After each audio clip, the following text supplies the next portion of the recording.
Taste the Daily.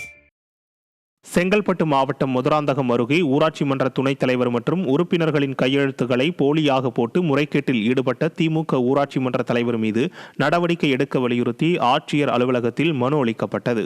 வையாவூரின் ஊராட்சி மன்ற தலைவராக திமுகவைச் சேர்ந்த எம் காமராஜ் மற்றும் துணைத் தலைவராக அதிமுகவைச் சேர்ந்த கவிதா குமரன் ஆகியோர் பணியாற்றி வந்தனர்.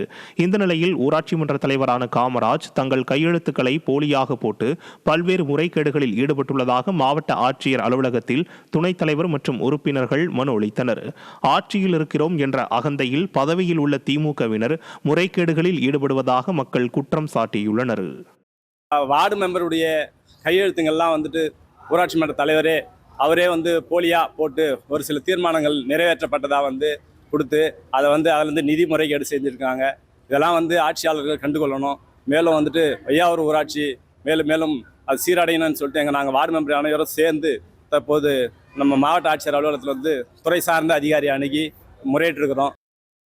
திருவள்ளூர் அருகே நெல் கொள்முதல் நிலைய அதிகாரிகள் நெல் மூட்டைகளை பெற்றுக்கொள்ள மறுப்பதாக தெரிவித்த டிராக்டர்களை சாலையில் நிறுத்தி விவசாயிகள் போராட்டத்தில் ஈடுபட்டனர். பாக்கம் மற்றும் சுற்றுவட்டார பகுதிகளைச் சேர்ந்த விவசாயிகள் சுமார் 1500 நெல் மூட்டைகளை புலியூரில் உள்ள நெல் கொள்முதல் நிலையத்திற்கு கொண்டு சென்ற நிலையில் பல்வேறு காரணங்களை கூறி நெல் மூட்டைகளை அதிகாரிகள் ஏற்க மறுத்ததாக கூறப்படுகிறது. இதனை கண்டித்து டிராக்டர்களை சாலையில் நிறுத்தி விவசாயிகள் போராட்டத்தில் ஈடுபட்டனர்.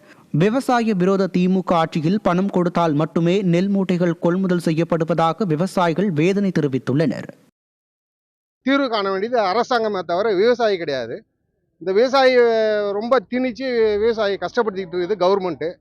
இதுக்கு ஒரு நல்ல தீர்வு காணணும்னு சொல்லி இந்த ஆர்ப்பாட்டம் நடத்துகிறோம்.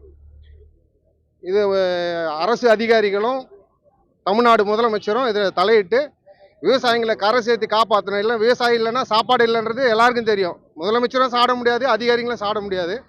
ஆனால் விவசாயிங்க ரொம்ப நொந்து போயிருக்கோம். விவசாயி தான் நாட்டுக்கு முதுகெலும்புன்னு சொல்கிறாங்க. ஆனால் கீழே தள்ளி மிதிக்கிறதே விவசாயிகளை அரசு தான்.